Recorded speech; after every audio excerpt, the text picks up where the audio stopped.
Alors, vous avez bien fait de rester. Alors, je sais qu'on n'a pas été sympa dans l'organisation, mais c'était notre première fois. Alors, la première fois, on fait toujours des erreurs, paraît-il.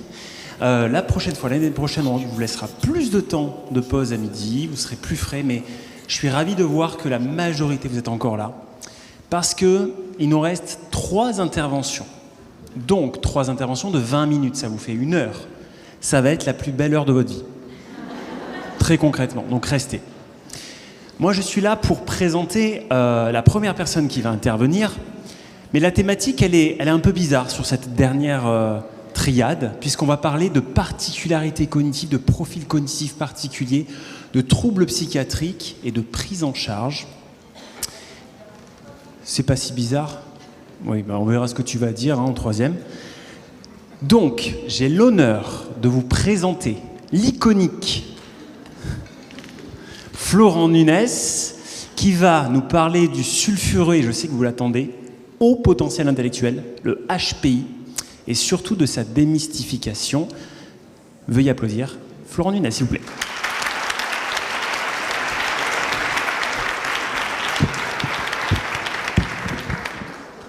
Alors, bonjour à tous. Donc, je suis neuropsychologue spécialisé dans les troubles d'apprentissage et du neurodéveloppement chez l'enfant. Et je vais vous parler du sujet donc très brûlant, extrêmement controversé, du haut potentiel intellectuel. Alors, pourquoi est-ce qu'on a affaire, pourquoi est-ce que c'est controversé? Parce qu'on a vraiment affaire en fait à 2 courants de pensée qui vont s'affronter. Alors, je tiens juste à préciser en tout début, personne n'est visé et il faut prendre ça au second degré. D'accord, je vais faire un petit peu de blagues, etc. Donc, pas que du second degré. Alors, ici, on a, pour ceux qui ne connaissent pas, Star Wars. Donc, dans Star Wars, vous avez le côté obscur et le côté lumineux de la force.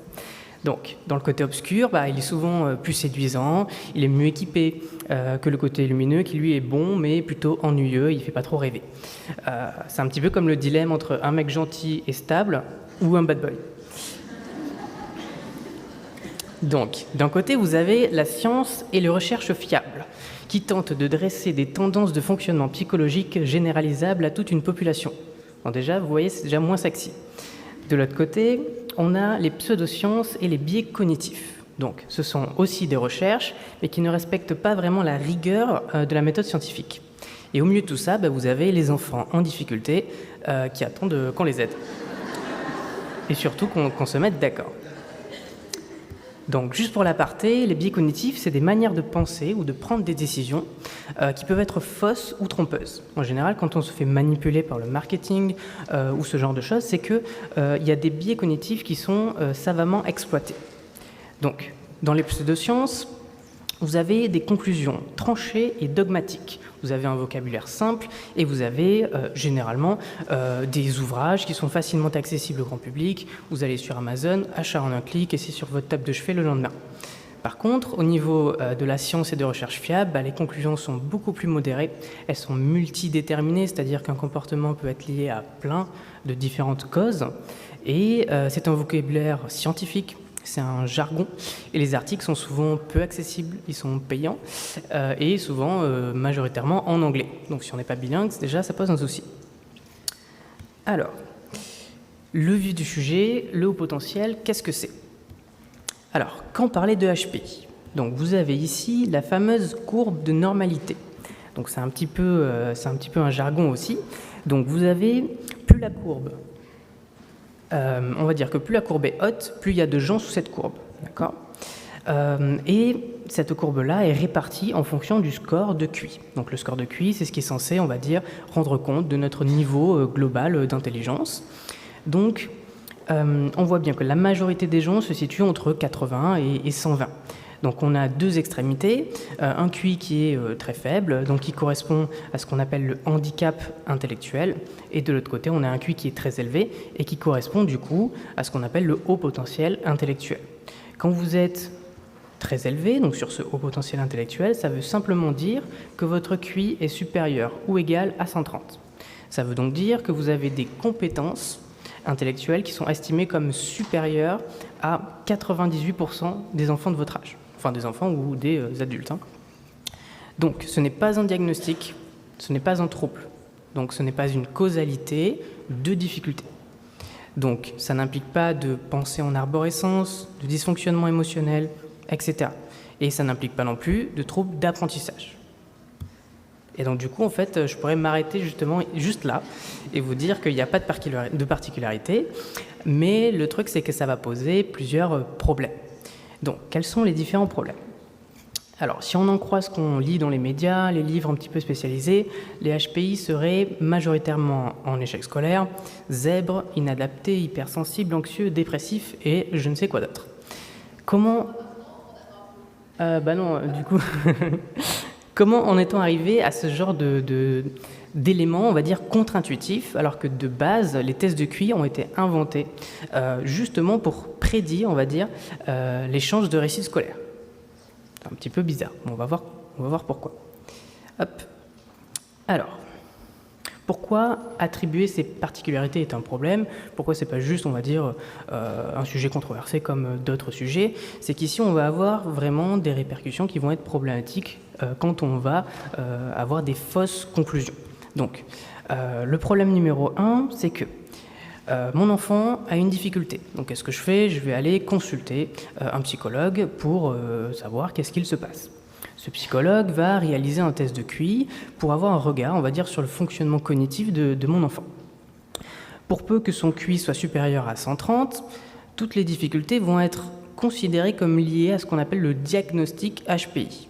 Et ainsi, on va considérer que ça fait partie de son fonctionnement. Donc je dois apprendre à vivre avec mon hypersensibilité et je ne vais pas essayer de la supprimer. Donc en fait, on a des solutions qui sont des fois proposées, mais le bon diagnostic va mener aux bonnes conclusions. Donc les solutions thérapeutiques ne sont pas forcément adaptées. Et les enfants, du coup, ils sont toujours en PLS. Donc pourquoi est-ce qu'on va, même de manière bienveillante, c'est-à-dire que c'est pas faire ce genre de fausse analogie, c'est pas forcément malveillant, ça peut être tout à fait bienveillant, mais comme je vous l'ai dit tout à l'heure, nous sommes tous sujets à des biais cognitifs. Et je vais vous expliquer comment ça marche. On a notamment le biais de représentativité ou le biais d'échantillonnage dans les recherches, on va dire, en psychologie. Donc, vous avez votre population générale. Vous avez 96% des gens qui ont une intelligence, on va dire, normative, 2% qui ont un handicap intellectuel, 2% qui ont un HPI. Et au sein même de ces 2% de HPI, vous avez que 10%, environ 10% des gens qui vont rencontrer des difficultés assez importantes avec leur enfant pour nécessiter d'aller justement sauter le pas et de consulter auprès d'un psychologue. Et donc il reste environ 90% des autres HPI qui, eux, n'ont aucune difficulté. Le problème, c'est que c'est qui crée du contenu sur le HPI? On va dire que les tests de QI, c'est les psychologues qui le font. Donc qui crée des livres, qui créent du contenu là-dessus, ce sont les professionnels de santé qui voient des HPI. Donc le point commun qu'ont ces professionnels de santé, c'est qu'ils ne connaissent pas du coup l'entièreté des HPI et qu'ils voient justement une population vraiment biaisée, c'est-à-dire uniquement les 10% des 2% ayant des problèmes. Donc difficile d'en vouloir à un psychologue qui me dirait que oui, mais ça fait 30 ans que moi je vois des HPI, ils sont toujours anxieux, ils ont toujours un échec scolaire, ils ont toujours des difficultés sociales. Ok, mais c'est uniquement les 10% des 90%. De même pour les associations de parents. Quels parents éprouvent le besoin d'aller rejoindre une association de parents HPI? C'est ceux qui ont consulté car leur enfant avait des difficultés et qui veulent trouver du coup des parents dans la même situation qu'eux, des parents d'HPI qui ont aussi des problèmes. Donc on est toujours en fait dans ce 10% des 2%. Donc la majeure partie des enfants HPI n'ont aucun problème et n'ont donc jamais été testés et ne savent même pas qu'ils sont HPI. Parce que n'oublions pas qu'en France, les tests de QI, ils ne sont pas administrés de manière systématique. Vous allez faire un test de QI uniquement quand vous allez voir un psychologue pour une difficulté.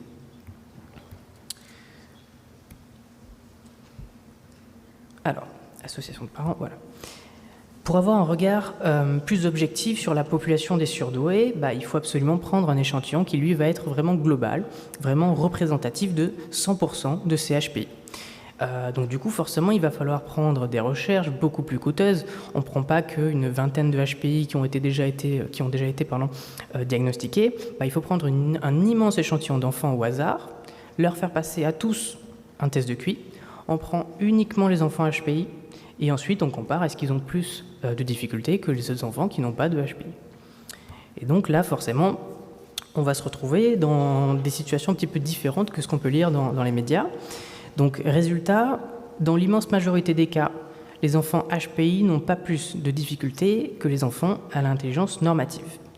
Dans le cadre de l'anxiété, même si c'est un mythe qui persiste encore, il existe au moins 14 études effectuées dans différents pays, France, USA, Canada, Pologne, Lettonie, et 2 méta-analyses qui regroupent du coup beaucoup d'études à l'intérieur et qui aboutissent toutes aux mêmes conclusions.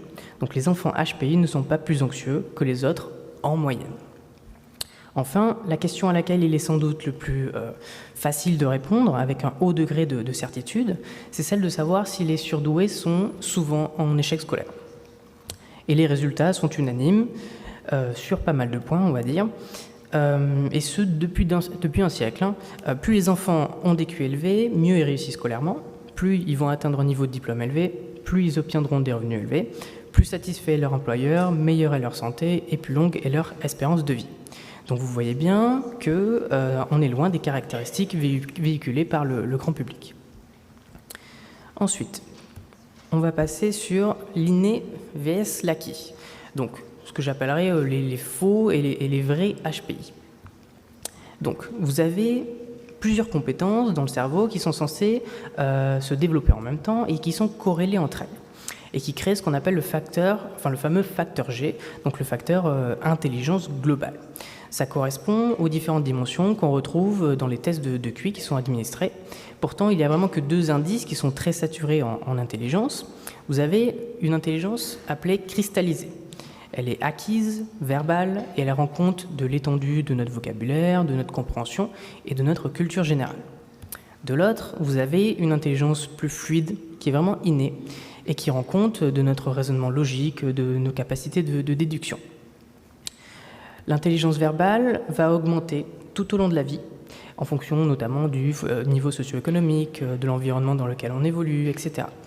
L'intelligence fluide, elle, malheureusement, elle va augmenter à son maximum jusqu'à 25 ans, puis ensuite elle va décliner. Donc heureusement que j'ai 25 ans, et je m'excuse pour les personnes âgées dans la salle.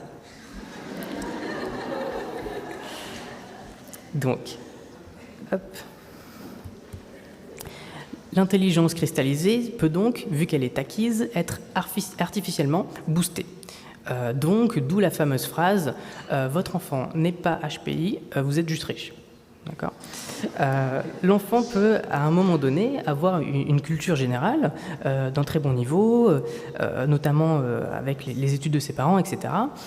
Mais on peut aussi avoir des parents qui sont très exigeants.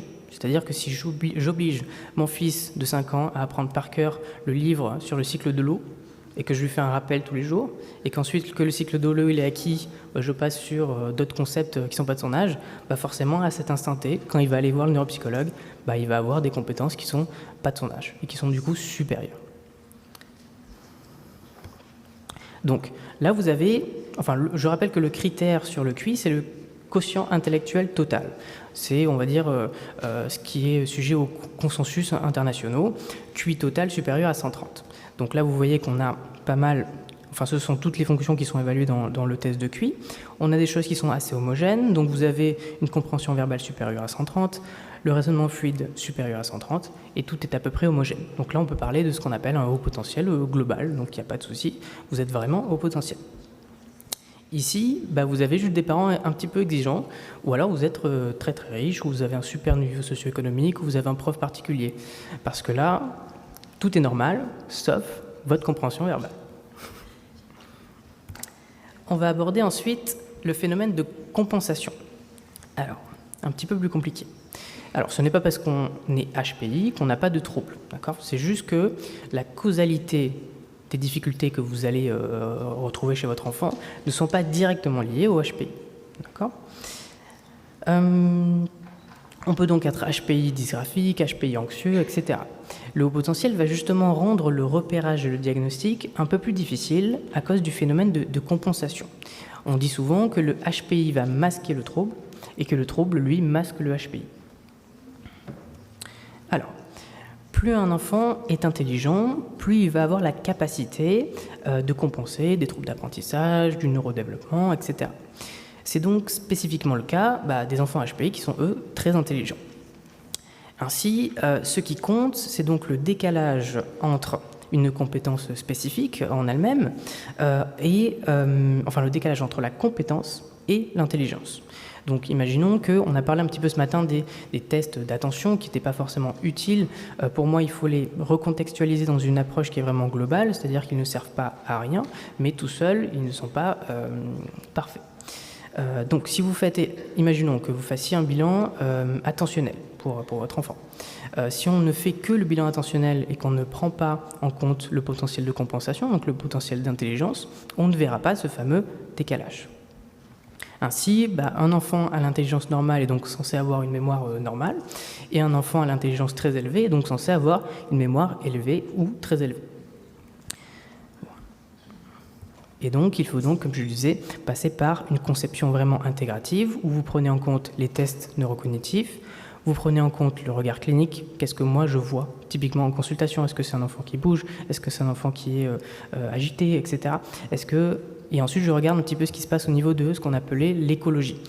Donc, en situation réelle, les questionnaires des parents, des enseignants et de l'enfant. Et je pense que c'est une synergie. S'il y en a un qui est compensé, il nous reste les deux autres, et inversement. Et ce ne sont jamais, on va dire, les mêmes qui sont compensés. Alors, les différents mythes sur le sujet du HPI ont donc quand même une source, donc ils ne sortent pas non plus de nulle part. Les comportements d'hypersensibilité, d'anxiété sont bel et bien observés par les professionnels qui reçoivent des HPI. La compensation va créer des répercussions, entre guillemets, à bas bruit, donc des petites répercussions de réelles pathologies qui sont vraiment là, de réelles pathologies sous-jacentes.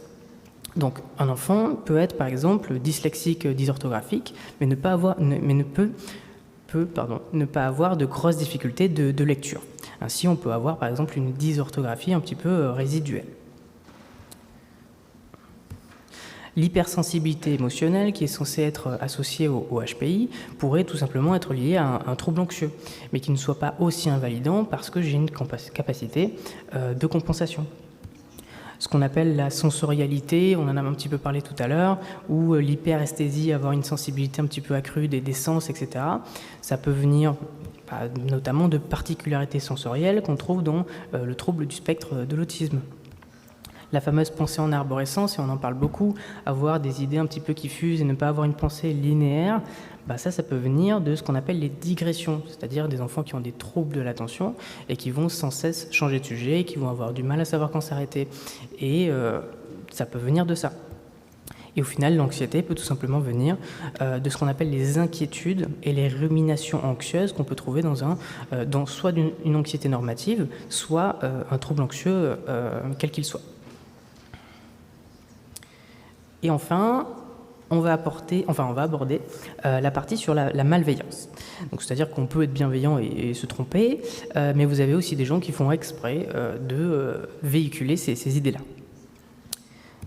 Alors, ces dernières années, les demandes de détection HPI ont vraiment explosé, et on va dire que c'est un véritable business du diagnostic qui est à l'œuvre. Le discours est souvent basé sur le biais cognitif le plus exploité de l'histoire, à savoir l'effet Barnum. Donc c'est celui qui fait en sorte que vous vous reconnaissiez dans la description de votre horoscope. Donc s'il y a des lions dans la salle, je pense que vous avez un potentiel considérable que vous n'avez pas encore exploité à votre avantage. Et certaines de vos aspirations tendent à être assez irréalistes. Donc on va dire que ça pourrait s'appliquer à n'importe qui. Donc le principe de ce biais cognitif, c'est qu'il nous amène à nous reconnaître avec une certitude élevée dans des descriptions de personnalité quand elles sont suffisamment vagues et quand elles s'appliquent spécifiquement à nous-mêmes ou à un petit groupe restreint, par exemple les lions, les verseaux, etc. Alors que ça pourrait s'appliquer à n'importe qui. Les ouvrages pro-HPI vont avoir tendance à utiliser ce biais de manière peu éthique pour vous amener à vous faire croire que vous êtes HPI et que toutes les difficultés que vous pourriez avoir dans votre vie seraient liées à ce fameux diagnostic HPI qui pourra enfin vous libérer de tous vos maux. Alors, Cet effet Barnum est déjà très puissant tout seul, mais il peut encore l'être, on va dire, à 3 conditions. Alors, première condition, il faut que le statut de l'auteur soit élevé, donc que l'auteur bénéficie d'une reconnaissance particulière, etc. Que la nature des traits décrits soit flatteuse. Et troisièmement, que les traits décrits s'appliquent spécifiquement à vous-même ou à un groupe restreint, ça je l'ai dit tout à l'heure. Et devinez quoi? Dans le HPI, le groupe restreint, c'est que 2% des gens. Dans le HPI, vous êtes supérieurement intelligent, vous êtes supérieur à 98% des enfants. Et dans le HPI, c'est le psychologue, le psychiatre ou l'expert HPI qui vous dit toutes ces informations. Donc il a quand même un certain statut. Donc on tient une image qui nous différencie des autres, avec un vernis scientifique et une explication avantageuse pour notre ego. Et l'effet Barnum est garanti. Donc, on arrive donc à la fin de l'intervention, qui nous servait surtout de prévention sur le sujet. Donc je ne peux pas tout aborder dans les détails. Et le but, c'est vraiment de faire naître chez chacun d'entre vous un esprit critique vis-à-vis de ce sujet un petit peu controversé. Et je vous laisse quelques petites sources fiables, notamment les articles de Franck Ramu, chercheur en sciences cognitives, qui a écrit de véritables pépites sur le sujet, avec des petites punchlines à l'intérieur, donc vous verrez que c'est assez sympa. Donc il y a un QR code pour Franck Ramu, et vous avez 2 autres livres qui sont assez sympas. Et ce sera tout pour moi.